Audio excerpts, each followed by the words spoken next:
بين المسلمين والمسيحيين. لا انا اسف، دي مش فتنه طائفيه، دي مؤامره. تمام. الفتنه طيب دي هي المؤامره كان بيحاول النظام السابق بيفتعلها. تمام. لكن ده مجموعه بتحاول الهاء الشعب عن نعم. مخططات نعم. بيقوموا بيها للاستيلاء على مصر بلاية. طيب واخفاء فشلهم، وفي الاخر بيبرروا ذلك بانها محاولات للتغطيه على انجازات محمد مرسي. انا عاوز اشوف انجازات محمد مرسي.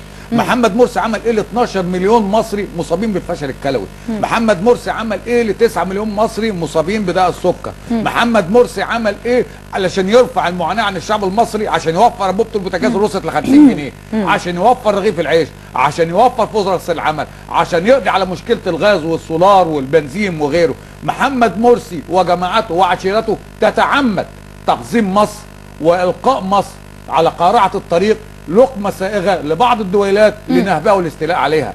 وفي الاخر بيروح يلبس السلطانيه بباكستان، السلطانيه اللي طلع بيها باسم يوسف، وزعلانين ان باسم يوسف طلع بيها. دي مش عيبه؟ مش عيبه بحق مصر؟ ولما يروح القمه العربيه وامير دويله ما يستقبلوش ويسيب ابن من ابنائه وليس من الاسره الحاكمه او من اولياء العهد يستقبله، دي مش اهانه بحق مصر؟ ورئيس الوزراء بتاعه اللي بيتكلم على اعراض المصريات وفي الاخر راح يستجد من قطر وديعه ب 3 مليار، دي ممارسات؟ هل ده شيء مقبول؟ طيب واللي بيقول قطر اخت مصر الكبرى ومصر وقطر عنصر اساسي في نهضه مصر، واللي بيهاجم مصر يعتبر متآمر. والمهازل ده المفروض يحاكموا في محاكمه شعبيه،